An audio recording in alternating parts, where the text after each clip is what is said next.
meeting is being recorded.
Hey, Benjamin.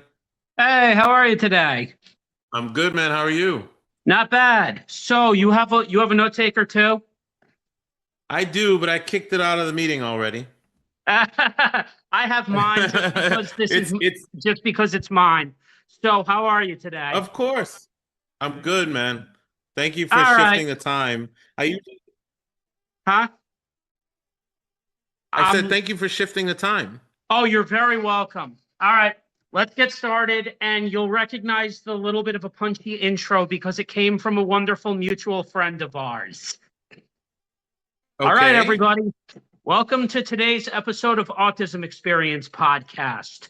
I've had up to 30 guests, but I can't say in all the 30 guests that I've had that I've ever had a guest who's led one of the more interesting lives that you could have ever asked for. Okay. At one point, my guest today tried out for an NFL roster, as he puts on his LinkedIn, every few days a week, and then he got cut. He goes on to become a federal officer, work at the big accounting firm Accenture. He's hopped to real estate investing and even military service. So today, out of the real estate investors community, I have Maurice, who is what we call a lifestyle by design money coach. How are you doing today? I'm doing fantastic, Benjamin. I'm happy to be here for you.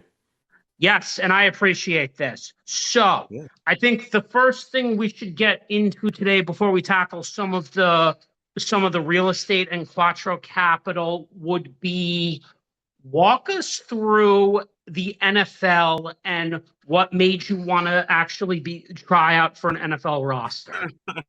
Oh man, you're taking me years back. Well, I played football since age 12. I loved it.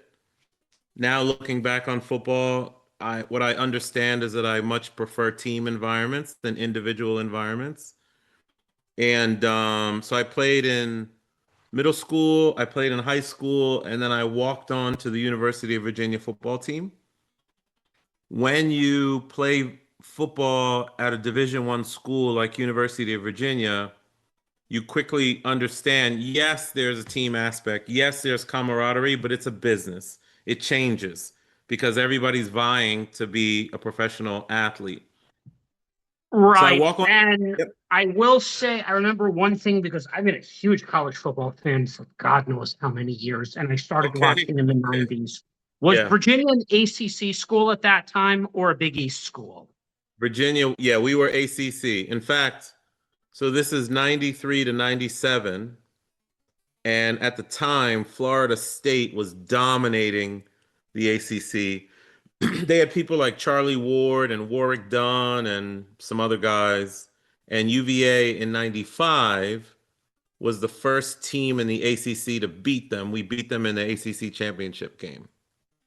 Okay. So this was when I was a kid and Notre Dame was still a bit of a powerhouse, at Yep. that time. They hadn't started declining fully, but yeah, I do remember that because when I started really watching football in the 90s, especially college football, Yeah. I always enjoyed watching the U more. I was more of a Big East football person because, The U, Miami, the U.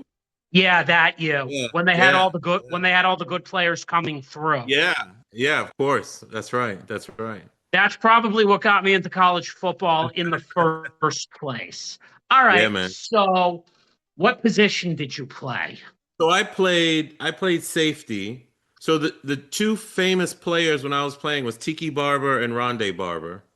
Oh, you played with the Barber I brothers. played with we were the same Interesting. year, 93 to 97. Now And I didn't get a lot of run on the field. I was a walk-on, I made it, I played a little bit, but my love of football never stopped. I wanted to play the game. I wasn't the best athlete at that level, but my love of the game could probably have been measured with the greats. I wanted to play. So so, in other words, even like the movie Rudy, which we all grew up on in the millennials I'm Rudy. generation, Yeah. you were Yeah, kind of like that. yeah, kind of, but now the difference, and you know this about my journey. When I want something, I will go after it until I get it. I don't quit.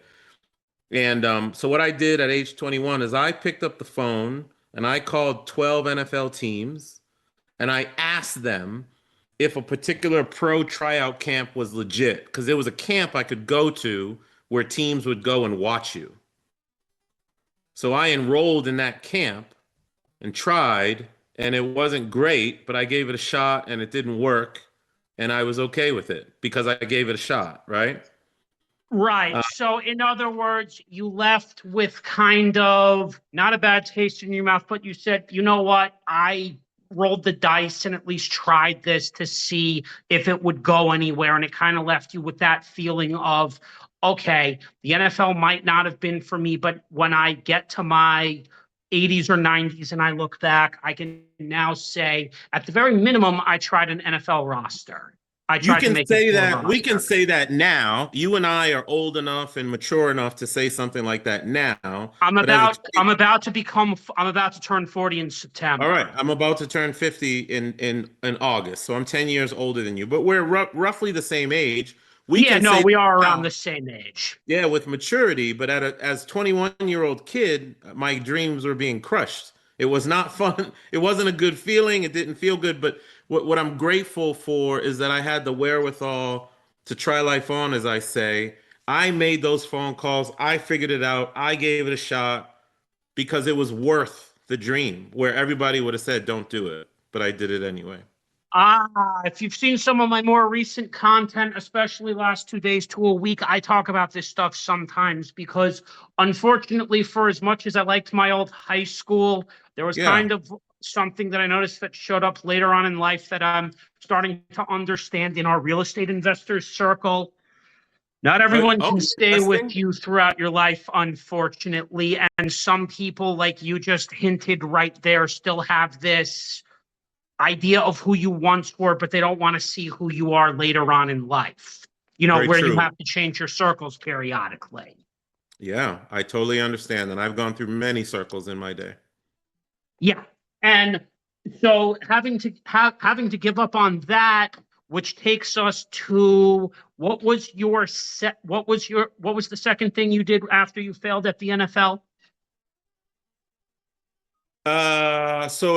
I mean, I got hired by Accenture when I was 21, and it Oh yeah, wasn't. because you had the education to at least back it up because you went to one of probably I think the more what was the GPA requirement like to get into Virginia in the 90s when you went? Oh Was it a hard God, I don't school? know. But Virginia, at the time, Virginia was considered the Harvard of the South. It's not, my GPA wasn't the best, but I just was a hard worker, and they took me in and they gave me a chance. They put me on probation my first year. I didn't have the grades, but I made it through. So But I also you were recruited through football basically, which no, no, was no, no, no, no, uh no. I was not I was even. I got a ROTC scholarship for mechanical engineering to go to University of Virginia, and then I walked onto the football team. Okay, that makes sense.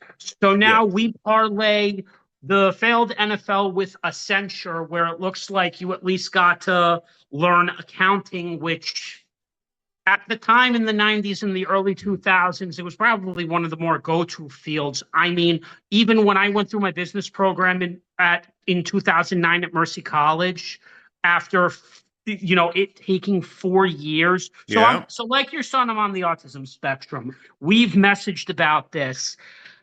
School was always a challenge for me. So I had to start out my college at WCC, which is Westchester Community College, since I'm up here in New York. That took me from Yeah. 2004 to 2009. When I Okay. got to Mercy in 2009, accounting, much like probably when you were growing up, and much like when my father and other boomers were growing up, it was always seen as a safe career.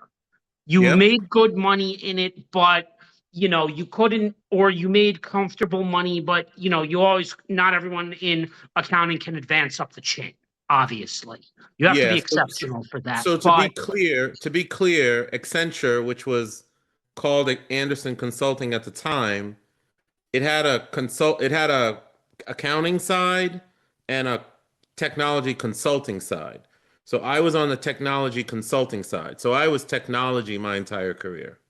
that makes sense. Okay, Yeah. so like myself and you, who's only 9 to 10 years older than me, we're kind of an interesting in between generational kind of generations because we've had to basically we weren't born with technology like your son and Gen Z were. These kids are born with technology, but they don't necessarily like the technology. Yeah. Yeah. Whereas you and I have had to adjust to all the technological changes. Yeah, there was dial-up when I went to college. I was a kid when you were in college. So Yeah. yeah, I do Yeah. remember dial-up. We Yeah. remember almost all the same technology. Not Yeah. the rotary phone, but you had a landline, You had the tube I, television, I the had a little rotary funky phone. heavy I had a thing. rotary phone at the house for sure. I did not, but I had a keypad or, There you go. some type of a landline. Yeah, And it man. and that was definitely interesting. Amazing. You've seen more technology. Well, when you were born, let's be honest about one thing. Technology wasn't advancing as fast as it is now in my No, lifetime. no, no, it wasn't. And let's see, when I went to university, I had one of those big cell phone bags in my car. Like that's where we were. And I had dial-up. And for video game systems at the house growing up, I had Atari, ColecoVision, and Commodore 64. I'm old enough to remember the original NES, Sega There you go. Genesis, Yeah. Nintendo. Yeah, exactly. Exactly. Exactly. But yeah, Yeah. so I was a technology consultant for 25 years. What kind of things do technology consultants do? We build, well, we build, so what I was doing was building enterprise systems for government agencies. So we would build like HR systems, financial systems, think student loans. I worked on Stafford loans, plus loans, the back end mainframe that would process all that stuff for the Department of Education. Eventually in my career, I moved from technology to being more strategy and being the consultant who would sit by the client and help them strategize how to get the most out of their systems or out of their agency or whatever. Like I moved from technology to more a strategy guy. But essentially, I was around technology my whole career. Right. And I mean, you're probably smart enough to see how out of date the government is just in terms of everything The now. government is And out of has been out of date since it started. It is not possible for the government to keep up because the employees transition every 4 to 20 years. Like someone's always leaving. You can't. And the amount of waste, fraud, and abuse that I saw as a consultant really concerned me as a taxpayer. I was like, was it more waste, fraud, and abuse than what's being revealed with this current administration, who most people don't necessarily like? I won't well, listen, I'm only commenting that far. I'm not going to it's make this okay. It's political okay. because that's not the point of this No, no, no. podcast. You won't get politics out of me. You'll get facts out of me. And the facts And were, that's I mean, fine because you were there, and that's why I've always appreciated people like you. I have a friend who works for the state level government. He's told me straight facts through his own yeah. personalized stories about what it is. So just go ahead, lay the facts out. There's more waste than anything because there's no accountability. Like if you and I, we pay our tax dollars and there, like I worked on a program where the government paid $300 million to do a program. After 2 years, it failed, so they just started over. That's 300 million taxpayer dollars. It's insane. The This government, is why that was this one is why a program. lot of us just have no faith in the government now. I, I have faith in people. I have faith in our government system because we have one of the best functioning governments in the world. The problem is people are fallible, especially when they're rotating every 4 to 6 years with their own agenda. You It's mean, insane. whereas if you look at a country like Japan, where I've seen they have one form of government that was running the country with one ideology, where then they evolved through that ideology. I'm prefacing Japan they had one party in charge since the end of World War II. Yeah. They went through whatever they needed to before the 90s, and then all the tech changes in the 90s transformed them, but they were still under that same party, to the point where technology, the government, and the private sector could all work together. I don't know, but whatever they're doing, if it's working, it's working. But in our system, there's too many agendas. There's too many egos. There's too much waste. There's too much I don't care. There's too much I need to be right versus doing what's right. But that's people. That's people. The federal government is the largest employer in the United States. It's going to happen. But the problem is, and I can sum it up this way. Accenture is, I don't know what we are now, but a $20 billion company. We make a profit. When we make a profit, shareholders are happy. The government makes a negative profit to the tune of 37 trillion, and it keeps operating the same way. It has to break. It needs to break. So, Well, they don't break even, and that's a huge part of the problem with oh, them. they And just then, keep printing money. They just keep printing and printing and printing and well, I could printing. also say this much. Yeah. Average age of government employee is over 60. Mhm. So you're initially right on the change out of, you know, of people. It's just takes a lot longer because of X reasons. But Yeah, on a exactly. separate note, it looks like a censure had taught you a lot. So now we parlay into federal law enforcement. Did you Yeah. have to take an exam for that? So the federal law enforcement is a unique story because it had to do with my military service. So I was always in the military while I was in Accenture. Okay. So in the military, there is every military service has its equivalent of the FBI. Everybody knows NCIS because of the TV show, Oh, of course. Great right? TV Okay, so show, by the that's way, that. mind Yeah, you. exactly. That's the FBI of the Navy. In the Air Force, OSI, Office of Special Investigations, is the FBI of the Air Force. OSI is one of two federal law enforcement agencies that has reserve agents. So I was a reserve agent. But by the nature of you being a reserve agent, you're an agent full time. It was kind of strange. So if I was called to active duty, I would leave Accenture and go be a federal agent and run field offices all over the world. But even when I was at Accenture, if my agency needed something, I might leave the office in DC from Accenture and drive over to Andrews Air Force Base or Quantico Marine Base and go do some military stuff that day at 3 o'clock. It was just a very unique career, but I kept it for the entire 20. Well, I was in the military for 22 years. I kept it the entire time. So you, what I'm gonna actually ask is before we start going into the more real estate aspect of this, because I think most of the real estate stuff probably started when you were at Accenture. Uh, the federal law enforcement, which allowed you to do some traveling globally. Yeah. What did you learn and see when you went overseas? And did you enlist in the military out of high school or out of college? Oh, remember, I got an ROTC, Reserve Officer Training Corps, ROTC scholarship to go to school. So ROTC. Okay, so that meant at 18 you had actually enlisted. technically, you enlist, and then when you turn 21, you commission as an officer.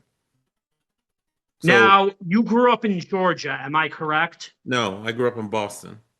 Boston. Okay. Where did your parents originally come from? Where did you and your parents originally I'm guessing you immigrated, correct? So My you came from parents elsewhere? immigrated. My parents came from Haiti, and Okay. my grandparents came from Haiti, and then we have descendants from France and Africa.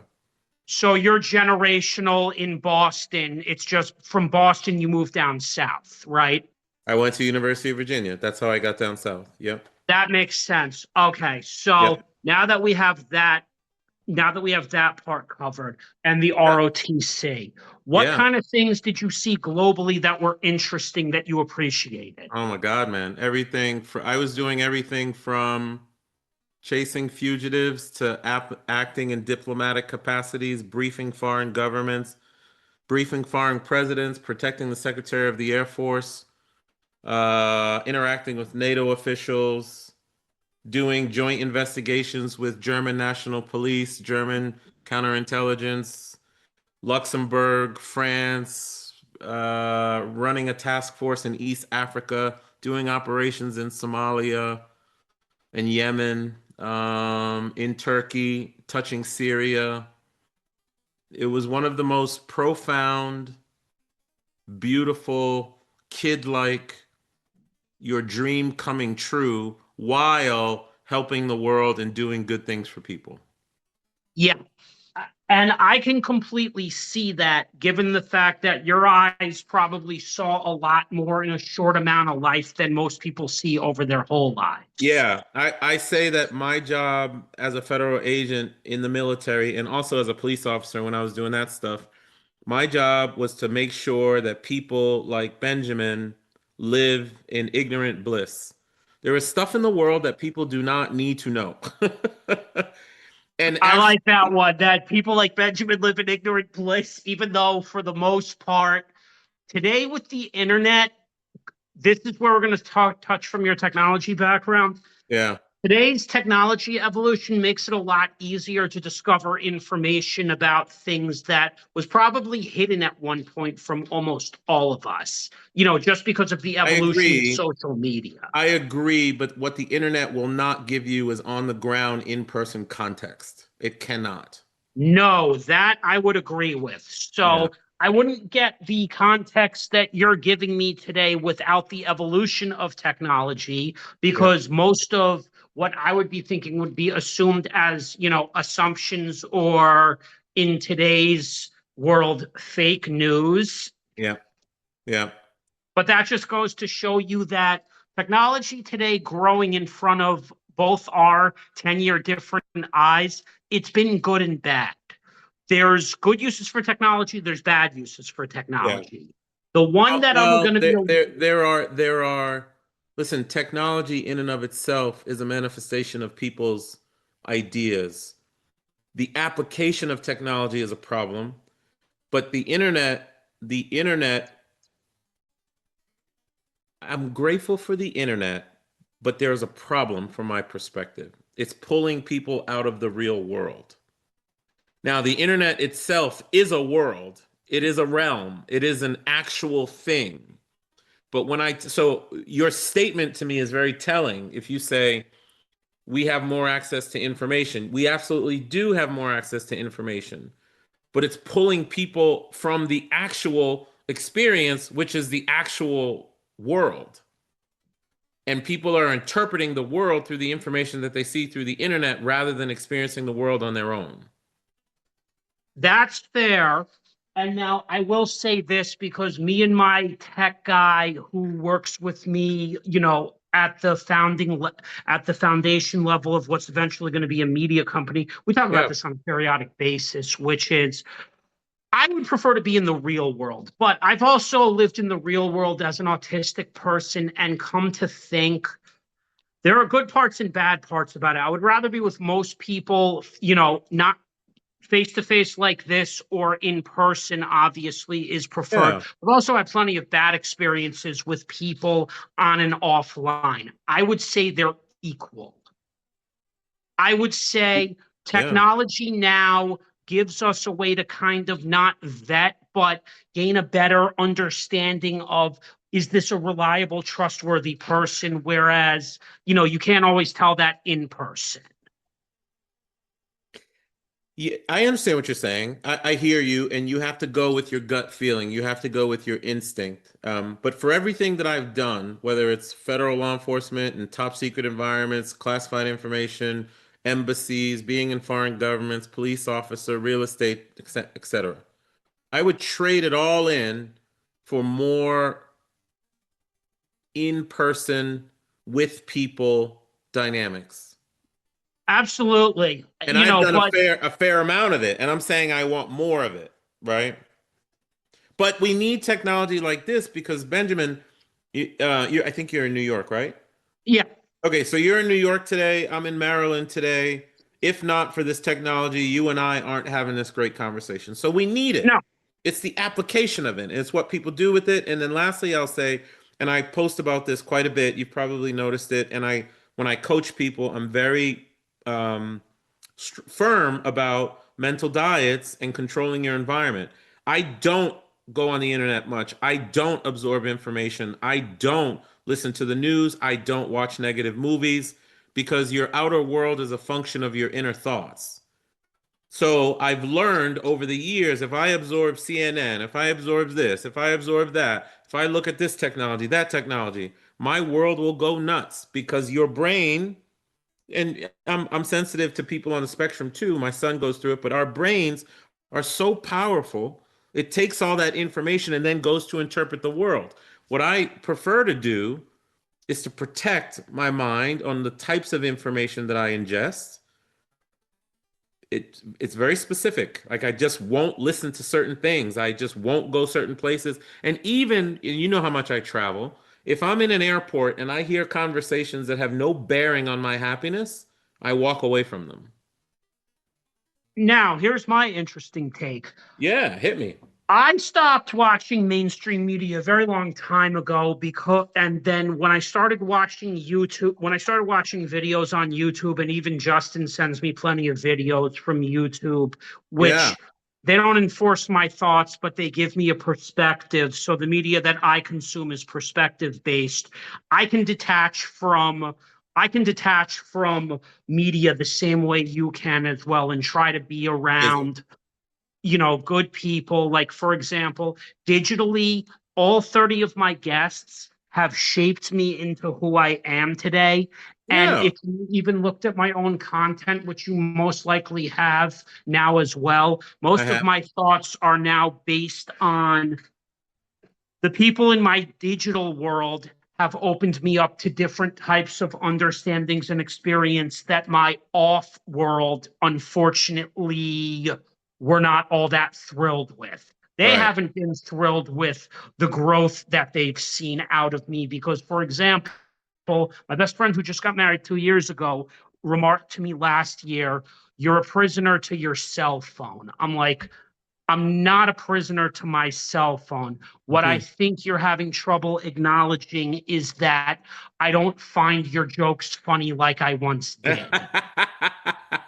Yeah, I'm an adult now. of We're course. trying to remind me of who I was 5, 10, 15 years ago, and I'm not that person anymore because that person is dead. That person no longer suits me at this stage in my life Exactly. because No longer what we're serve. about to get into next, you kind of have to have an adoptable adult mindset, and Yeah. that's real estate. Okay.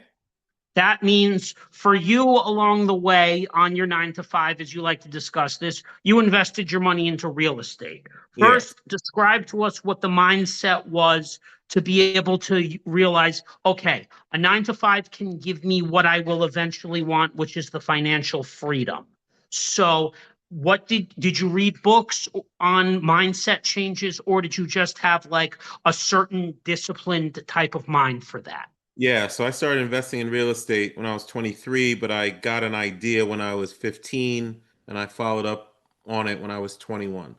When I started investing in real estate, Benjamin, it was not for financial freedom. There's a misnomer with that. I started investing in real estate because when I was 15, I went on a trip to France for 30 days and it changed my life. Okay? I was an inner city Boston kid who knew inner city stuff, who had just spent 30 days driving around France with a family, and I experienced things that made me feel a certain way about life. I'll never forget it, ever. In fact, I see that family probably once every 2 years, even to this day. So you travel to France now because you're able to visit them. Not just them, but they open my mind to the possibilities of life. That life, from my perspective, our responsibility is to feel good every day. And what I felt on that trip was something that I will never forget. So if you fast forward to when I was 21, I ran into the book Personal Finance for Dummies. In that book, there was a phrase called passive income. And I put two and two together. This is how my mind worked at the time. I said, if I can create money without having to physically be somewhere, then I have time. And if I have time, then I can focus on experiences the way that I had that experience when I was 15 and have and feel that good about life all the time. That is the only reason I started investing in real estate because I wanted the time that the passive income or the money was going to give me. Now, I evolved over the years and started to realize that I could have experiences that would make me feel like that: football, acting on TV, federal agent, police officer, owning a club, owning a restaurant. I could have all these experiences without necessarily having the money. But what I got right was I knew that at some point Accenture wouldn't keep me employed or I would want to leave. So having those streams of income now that I left I left active work when I was 46. So in 2021, I have all this income coming in from real estate so I can continue to live my life the way that I was living. So yes, I have cash flow, I have money per se, but it was all to have experiences of life. It was not about money. It was never about money for me, ever.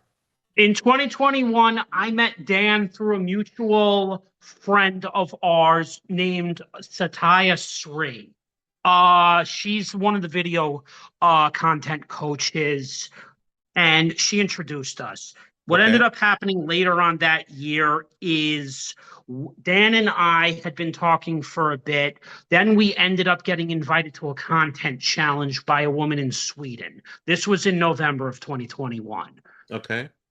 After that 21-day challenge, he and I formed what we have as a mentor-mentee type of a friendship now, which still follows us to this day because I'm on another mutual friends of ours, Thursday investor calls, learning about, deals in real estate, because Dan did something unique along with another mentor of mine who used to work at Amazon, and she's a close personal friend who's about Okay. my age. They opened my mind to the fact that you can do something more for yourself, not just on your 9 to 5, but one of my oldest friends from high school who lives out in Los Angeles even said this to me back in 2020. Yeah. So I was undergoing kind of a mindset shift at that time during COVID. The shift ended up being, if I were to start recording some videos, creating a podcast now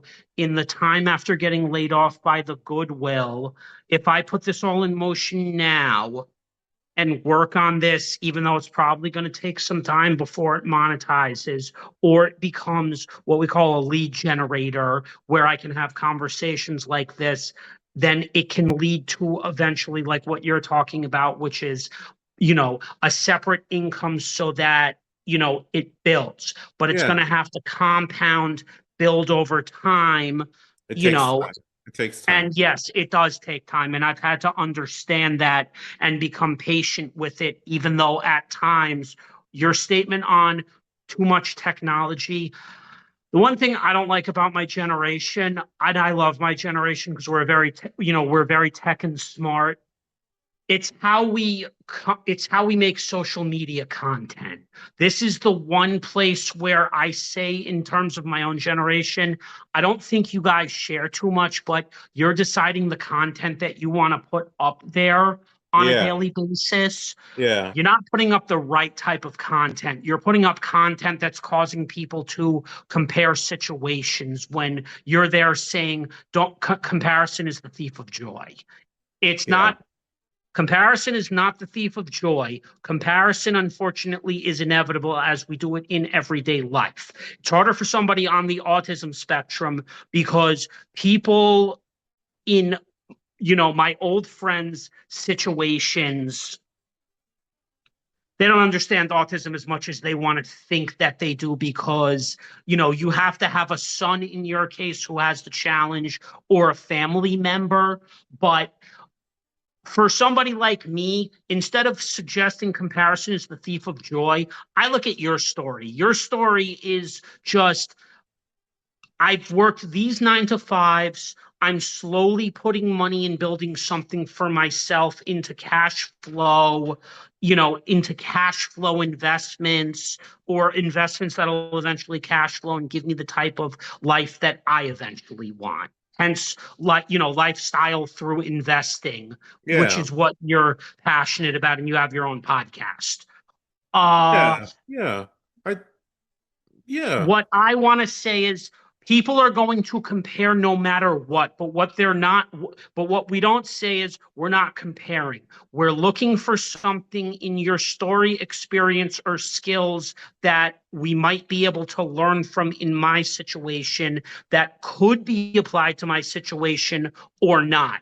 Of What works course. for one person might not work for the other person. So it's not comparison is the thief of joy. It's that people in my own generation, they don't want to have these open discussions because unfortunately in 2016, what what was the focus of Bernie Sanders' campaign? Income inequality. Mm. So imagine people who are getting hired at places like Amazon wanting to ignore the conversation and then not discuss it when we could discuss it openly. We would just have to find a way that makes sense to discuss it. Yeah. Yeah. Income inequality more had to do with, even in your own experience, how corporate America structures wages and roles. You know, is this really the best life for everyone's situation, or is it just like you, a springboard?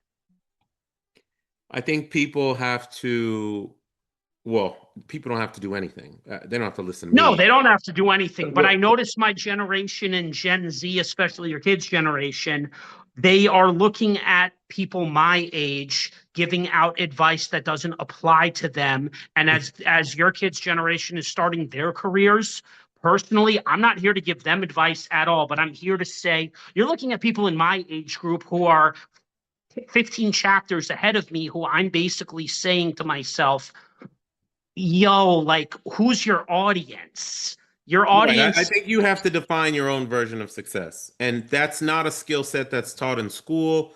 If I would have just climbed the corporate ladder and stayed there, then I wouldn't have done all the things that I've already articulated to all of your guests. Right. I'm going to be honest because I watched my father for many years and he just turned 70 this year and I love him to death. But if I were to go back and take a look at him individually, because he got married 2 times, there were 3 kids between 2 divorces. He had 2 relationships that didn't work out after that. His current spouse is probably around her 40s or 50s, somewhere from another country. I would say the difficulty with my own father is this. My father wanted to start a business with me when he was younger, but then he went on and had 2 more kids. So this was never going to be possible. Yet he sits there and complains to me about the fact that I can't pay off my student loans. Well, it's like you're right. Maybe we should have had Benjamin think about doing something differently back in the 2000s. Like once he left high school in 2004, maybe he Yeah. could have, found something that he would be good at technically, like what I'm doing today, and then, pursue that for some time and go to college a little later. I've had this conversation with my mom. My mom, interestingly enough, is 69 in 2 months and was just saying, you what would have been the if I were to advise you now versus back then, what I would tell you back now is pick something that you're going to enjoy, that you don't need to look for a job in, learn it and understand it, because there's likely not going to be a job in it. The I, advice I back then with her and my dad was, you got to get a job at some point. So we're going to have to start looking yeah. at the We possibilities. have to make money, but when you get to a certain point in life, if you can do something that you truly love or you enjoy learning and you make money as a byproduct of that thing, it's way better. Right. That's the Way mindset better. that we're not teaching people today, that I Right. think We're we just should teach telling people people. to chase the most money. And what that does is it puts people on this perpetual hamster wheel. And 20, 25 years later, they realize they've never done anything in life that they actually like. They've You just know what's made really money the funny? entire Because thing. you just brought up a movie I watched as a kid. Remember Rat Race with John Cleese? No, it doesn't strike a bell, actually. Mr. Bean. Mr. Bean, I get, yeah. Mr. Bean, the actor Rowan Atkinson. Basically, that movie is effectively what you just described. Put Mm, a put a large prize in front of a bunch of people and watch them chase after it, which was kind of sort of an analogy for how people were choosing to, look at their lives. What yeah. they were taught from a young age. I don't know if your parents were boomers or older than boomers, but both our respective generations were basically taught by parents and grandparents who grew up in the Depression, which was, you're going to have to get a stable job at some point and worry about putting money, making money, putting food on the table and raising a family. The Yeah. problem is that system worked for how many generations? And then after 2008, like you learned in real estate, there was a huge crack in the system. Yeah, and the system is not intended for you to succeed. The system is intended to be a system. Like what you do with it is your choice. That's why I always say in my post that there's nothing wrong to not with 9 to 5. There's something wrong with the way people are leveraging it. No, there's nothing wrong. I agree with you. There's actually nothing wrong with a 9 to 5 because, like you, I've already gone to the process in 2021 of building my business, with 9 to 5 wages There currently you till go. Yes, what a I can wonderful way to eventually be. get free. That's it. But at this point in my life, what people have a hard time trying to understand is, hey, Benjamin, why are you not happy with what you have now? You have an apartment. You're working now. You have all this time to yourself. Hmm. Millennials like to complain about wages, but I'm going to put wages in this context.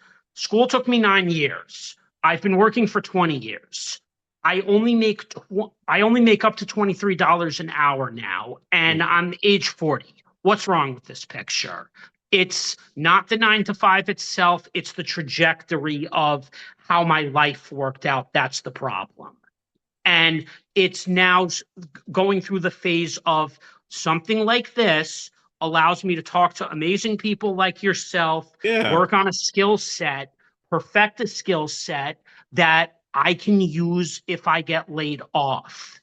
I That's what I'm not you just getting. Not remember the statement by the very famous or famous, but Jim Rohn, the personal development guru, whatever, from the Jim Rome was also on ESPN at one point.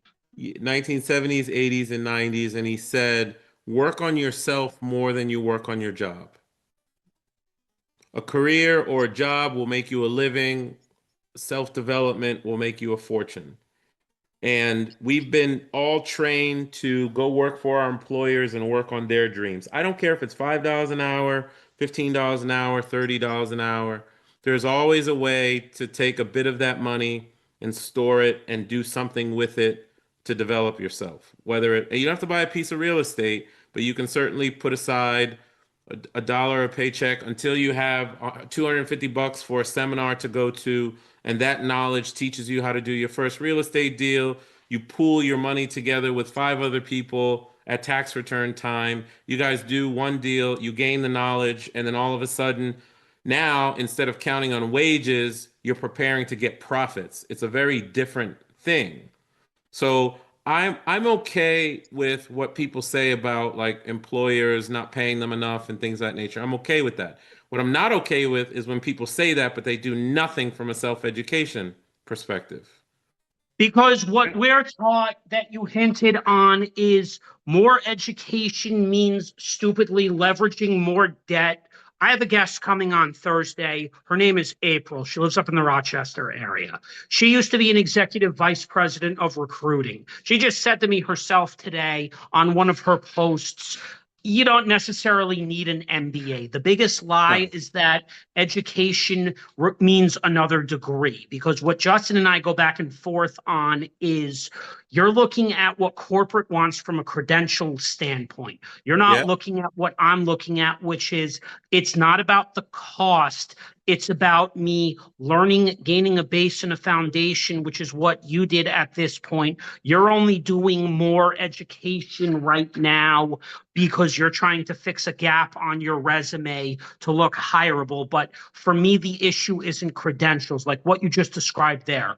I would rather reduce some of my debts, start to register you know, my podcast as a media agency where I live or elsewhere, put a right. Of little money aside for a seminar because I think the seminar would teach me more than going through a frigging 2-year MBA program course. part-time, which is going to turn into 5 to 6 years for a piece of paper that is verified by corporate, only to be rejected, and then I'm age 50. And then you have $100,000 in debt. The system is not Thank you, designed for you to because survive. because people like Justin, I'm gonna suggest watch this. They need to hear somebody who's 8 years older than him even suggest, even someone at my age, April, education is what corporate requires. We need to really more, if you're talking about the personal development phase, I can take a bunch of cheap I could take a bunch of cheap courses on Udemy, even though the content might not be to your liking, but it's the same thing as paying, what is it, 100,000 a year for an MBA just to hear a bunch of Benjamin, people with. that whole real estate journey that I expressed to you, I read and stayed with two real estate books for 25 years. All I did was do what the books told me to do. I never overcomplicated anything. The difference is, in your generation or the younger generation struggle with this, is, shiny object syndrome or squirrel syndrome, or nope, I just, the first two real estate books and three other related books related to some other things, I stayed with the same books for 25 years. The books aren't the best, it's just that I'm the best at those books. They were enough to get me to 300 or 250 million dollars worth of real estate in two different countries by books. We don't need $100,000 MBA to follow what successful people have already done, which they literally put in a 200-page book.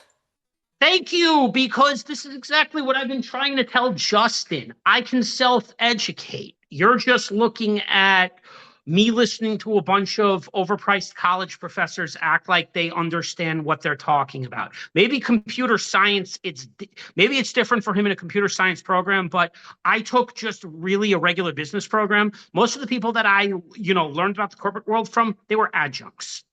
They were Yeah, already in the corporate world. they were They already took out there. the the dean of the Mercy University Business School worked at frigging BlackRock. He already told me that, sort of what the corporate world was sort of like out there just from working at BlackRock. I've tried to tell him on different occasions.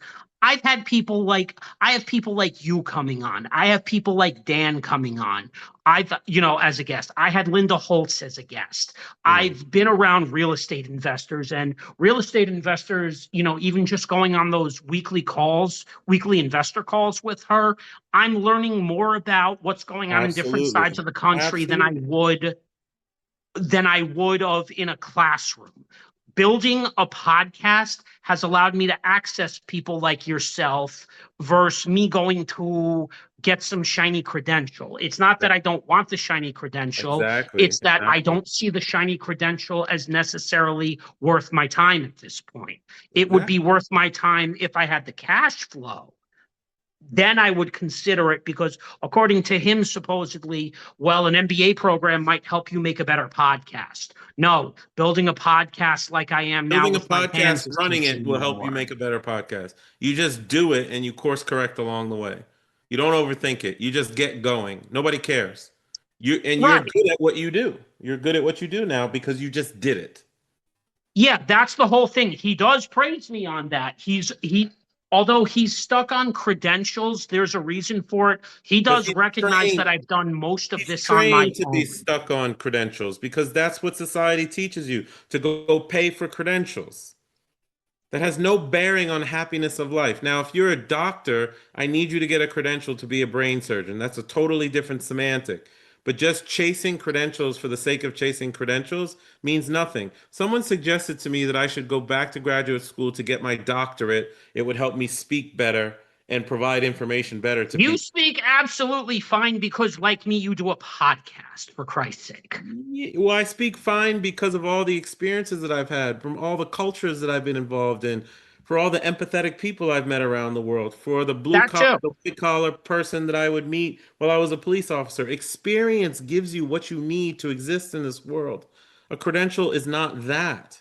It is not that. So Shiny object I syndrome is actually a good analogy, because it's not that my generation is stuck on it. It's that the biggest problem I have with them, and it's not all their fault, it's because they're we were taught as a generation in this logic. yeah. Graduate high school, go to college, work for a couple years, go back to school, get an MBA. By your 30s, now you're focused on now you're shifting your focus toward moving up in the corporate world, starting a family, buying a house. Before All right, that, now in your 20s, who does that system truly benefit?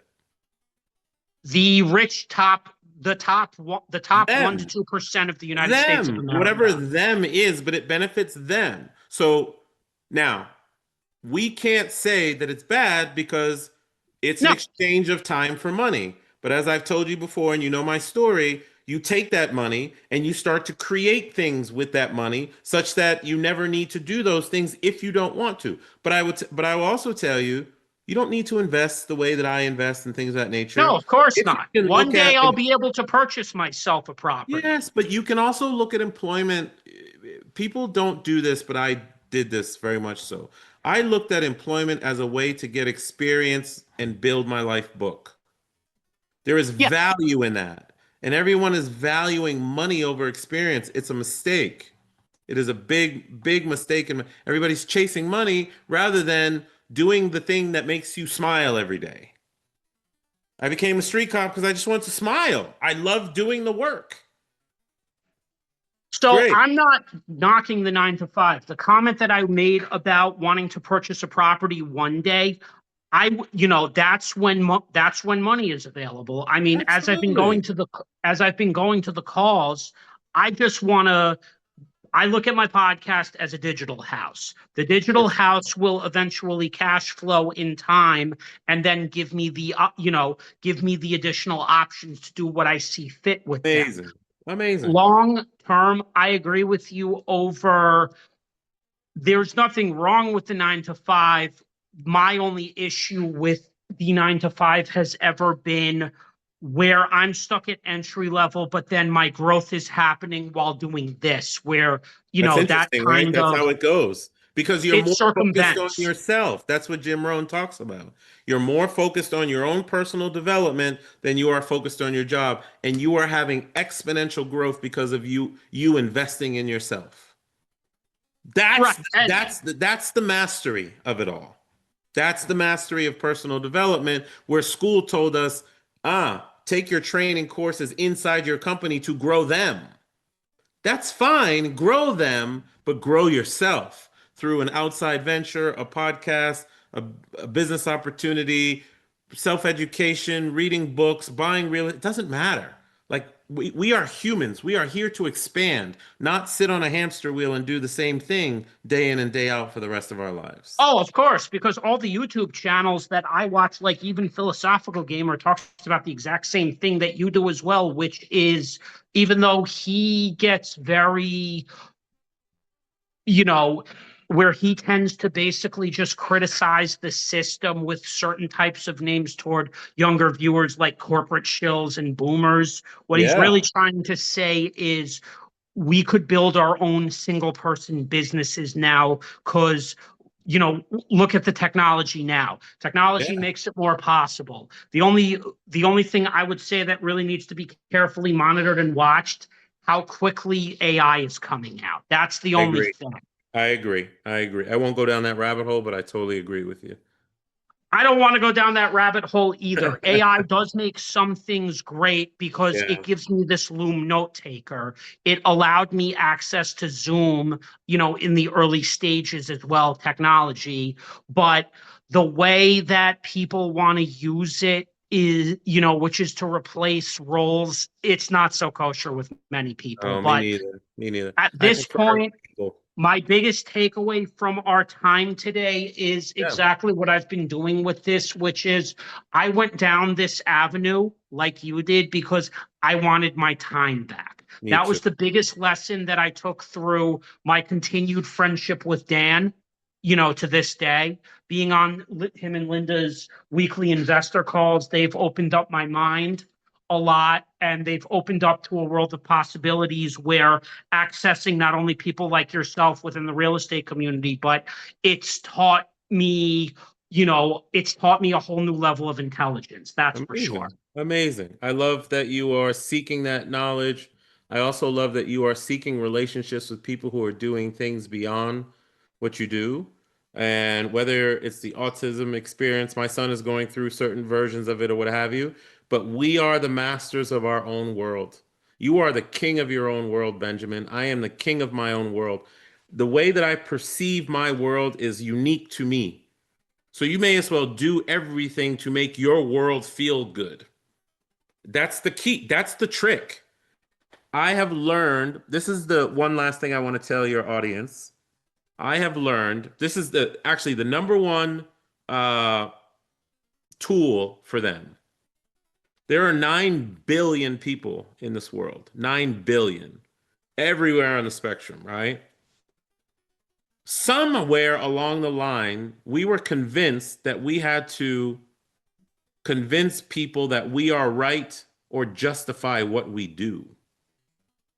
And once you get to a point where you realize that you are the king, the master, the queen of your own world, and there is no reason for you to convince anyone about what you do and how you do it, you become the most powerful person in your own sphere.